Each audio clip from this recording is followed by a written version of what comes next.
Dr. Joseph Biederman was a Harvard child psychiatrist, a leading voice in psychiatry and one of the most influential researchers behind ADHD diagnosis. But in 2008, a Senate hearing found that he took $1.6 million in undisclosed payments from drug companies like Johnson & Johnson. He helped promote drug use in children and advocated aggressive ADHD diagnosis and medication. His influence shaped diagnosis guidelines, prescription habits, and parent and doctor education materials. ADHD is a $30 billion per year market. But has ADHD always been a thing, or is industry influence deliberately moving the goalposts to increase their customer base and profit? In 1798, a Scottish physician described children with a mental state of incapacity of attending with a necessary degree of consistency. Then in 1902, a British pediatrician published lectures describing children with behavioral issues, impulsivity, hyperactivity, and poor moral self-regulation. Then in 1937, Dr. Charles Bradley, a neurologist, gave Benzedrine to children with behavioral disorders. To his surprise, their behavior and school performance actually improved. And by 1961, basically everything started. The FDA approved Ritalin for hyperactivity, but the initial sales were slow because apparently there was some pushback to giving stimulants to children. So what did they do? Well, they realized that the people who sat on the board for the American Psychiatric Association also needed money to fund their research, so they started funding them. It was not long before the narrative around ADHD changed. The narrative soon became that ADHD was underdiagnosed, undertreated, and caused by a chemical imbalance in the brain, and that stimulant medication was safe and effective even in young children. Also, the early treatment improved long-term outcomes despite weak long-term evidence, and a lot of the experts on the board had big financial ties to big pharma companies, but we'll come back to that later. Since the dawn of humanity, children have always misbehaved. It's just what they do. But now drug companies were successfully shifting the narrative towards children misbehaving equals brain problem and we must medicate. Companies provided educational materials to teachers and schools and counselors, encouraging them to recognize the signs of ADHD, essentially propaganda materials sent to school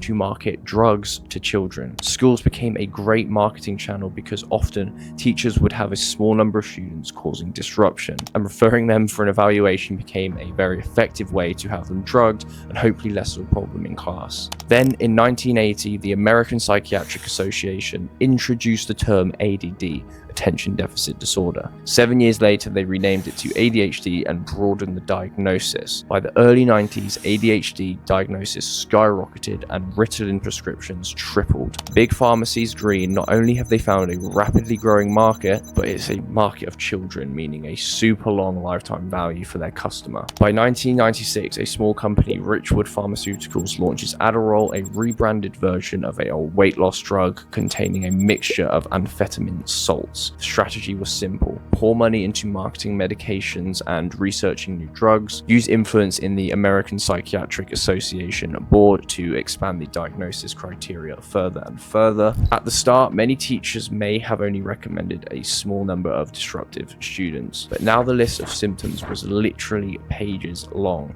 and even subjective symptoms were added. Often fidgets or has trouble waiting their turn. Basically stuff that any child will probably do at some point. Now, it's no secret that the FDA is in Big Pharma's pocket. Most FDA officials obviously come from pharma companies or vice versa, and a lot of pharma companies are big donors to many politicians. Prior to 1997, pharma companies had to list all side effects in their TV ads, which meant they were not really effective. But in 1997, Big Pharma pressured the FDA to remove this rule, meaning drug ads could run wild. They no longer needed to get doctors on board, they could go right to the parent. If your child can't focus, it's probably ADHD, talk to your doctor. If your child struggles in school, ask your doctor about ADHD. Is your child not 100% perfect? Well, ram this pill down their throat. Pharma companies like Pfizer, Merck, and GlaxoSmithKline spent millions lobbying the FDA and Congress throughout the 90s, likely to get this single law changed to unlock a market with unlimited potential. So within just a few decades, we've gone from a couple of kids fidgeting in school to a mainstream diagnosis driven by by marketing and under-the-table payments to officials. 2000 to 2010, ADHD diagnosis more than double in children. In the 80s, less than 0.3% of children were diagnosed with ADHD, but by 2010, 11% of children were diagnosed between 4 and 17. But of course, you can make the argument that ADHD rates have not changed in the past 50 years, we've just got better at spotting it. But I think that these facts will put that argument to bed. In a behavioral study in 1999, a large government-funded clinical trial comparing 4 treatment strategies for children with ADHD. Number 1, medication alone. Number 2, behavioral therapy alone. 3, combination of both. And 4, standard community care. Medication alone was slightly more effective at reducing core ADHD symptoms than behavioral therapy or community care. This is the finding that big pharma companies pounced on. However, this observation can only be made when you look at the short-term results. Industry ads and medical literature highlighted the 14-month data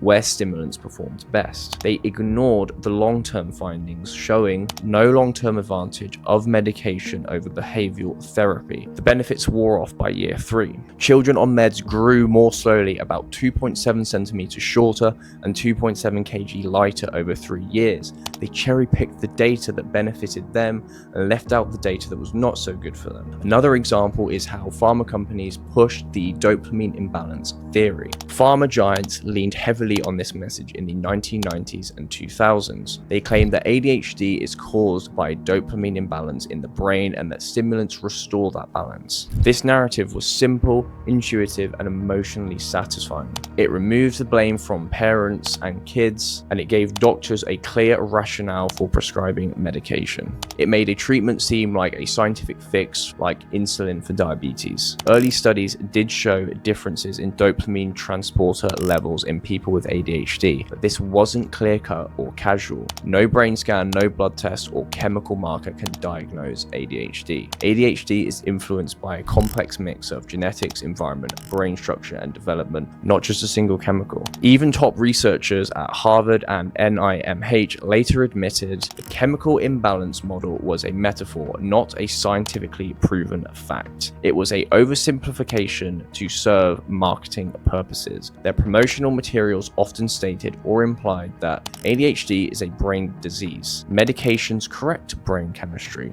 These claims were widely repeated by sponsored doctors, advocacy groups, and medical reps, despite little mechanical proof. As a result, millions of parents, teachers, and even doctors began viewing normal childhood behavior as evidence of brain disease. The idea that you have a chemical imbalance that only meds can fix became deeply ingrained, even though the science didn't support it. This mindset contributed to overdiagnosis, overmedication, stigma around non-medication approaches like therapy, diet, or lifestyle. Then you've got the issue of using billions in revenue to influence policy. There is the Dr. Joseph Biederman example I mentioned at the start of the video. Dr. Willens and Dr. Spencer both worked closely with Biederman and also received large sums from pharma companies. Co-authored many of the most cited papers on ADHD. These doctors helped rewrite the guidelines, expanding diagnosis to adolescents and adults. Between 2000 and 2007, Dr. Willens and Spencer were found to have accepted more than $4.2 billion from drug companies for psychiatric research and related activities. These payments were not properly disclosed to Harvard Medical School, Massachusetts General Hospital, which were their employers at the time, or the federal government as required by guidelines. The US government went to these guys as the experts to help them create policy, but it turns out they were all on Big Pharma's payroll, making recommendations on policy based not on what was best for children, but what was best for pharma companies' profit. The DSM-5 task force and its 13 work groups were composed of academic psychiatrists, clinical psychologists, researchers in neuroscience, epidemiology, and genetics, and yep, you guessed it, rats placed there by Big Pharma. Studies found that 69% of DSM-5 task force members had financial ties to the pharmaceutical industry. This is the group that decided to raise the diagnosis age limit from 7 to 12 and reduce symptom thresholds. You look to them as the experts to help children, not exploit them. It's obviously beyond sickening. There are so many other examples, but I think you get the point just from these. This is unfortunately the reality of capitalism.